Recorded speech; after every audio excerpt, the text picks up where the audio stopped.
Salut! Une tartinade végétale, est-ce que ça t'intéresse? Elle est à base de lentilles et tu peux la manger sur des toasts à l'apéro, avec une salade, dans un sandwich ou comme en cas salé consistant. Elle te permettra de changer de l'ordinaire et tu n'as besoin que de 3 ingrédients pour la faire. C'est super facile et super rapide. Allez viens, je te montre comment on fait.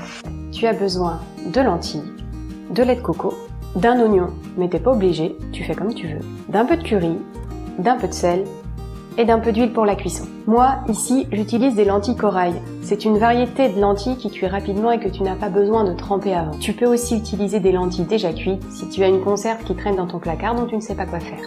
Si tu utilises les mêmes lentilles que moi, la première étape de la recette va être de les faire cuire. Mais tout d'abord, je vais bien les rincer. Il y a une raison à ça, peut-être que tu la connais. Le fait de rincer les céréales ou les lentilles, ou encore mieux, de les laisser tremper avant la cuisson, ça permet de les débarrasser d'un acide bien particulier qu'elles contiennent, l'acide phytique. Et cet acide phytique, a priori, c'est pas ton copain. Pourquoi ? Parce qu'il empêcherait l'assimilation des minéraux, il serait même carrément déminéralisant. Et au passage, c'est aussi lui qui serait responsable des ballonnements. Tu sais, quand on mange des lentilles, des fois on a le ventre qui gonfle. Eh ben, ça serait de sa faute. Pour éviter ces problèmes, ou en tout cas les réduire, on va bien rincer nos lentilles. Bon, je t'ai pas un portrait pas très flatteur de l'acide phytique, mais il a quand même son utilité. Il va servir à protéger la graine, à l'aider à garder ses minéraux, pour qu'elle puisse les utiliser quand elle pousse plus tard. Utilise un volume d'eau suffisamment grand pour faire cuire tes lentilles. Une fois qu'elles sont cuites, tu les égouttes et tu les mets de côté. Tu vas éplucher ton oignon et le couper en petits morceaux. Tu peux faire ça pendant que les lentilles cuisent.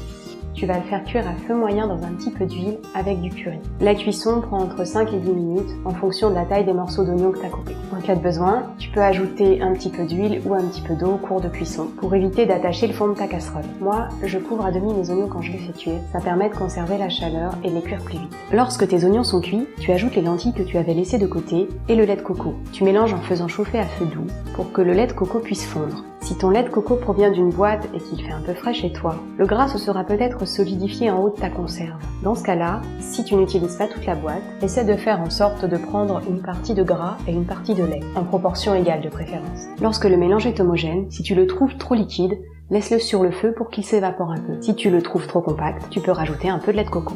La texture doit former une espèce de purée que tu dois pouvoir étaler sur une tartine. Le mélange se solidifiera un peu en refroidissant. Tu ajoutes du sel selon ton goût et tu peux même rajouter un peu de curry si tu trouves qu'il n'y en a pas assez. Moi, comme j'aime bien ça, j'en rajoute tout le temps. Et l'avantage du curry, comme c'est un mélange d'épices, c'est qu'en plus de donner du goût à ton plat, ça va aussi t'aider à digérer.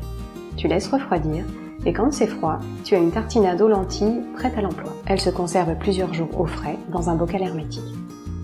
J'espère que la recette t'a plu. N'hésite pas à revenir me dire ce que tu en auras pensé dans les commentaires une fois que tu l'auras réalisé. J'ai pas eu le temps de te parler du lait de coco et de ses super propriétés dans cette recette, mais j'aborderai le sujet dans une autre vidéo. Alors abonne-toi à la chaîne pour ne pas la louper. Et si le concept te plaît, n'hésite pas à partager mes vidéos pour soutenir le projet. Bonne app et à bientôt!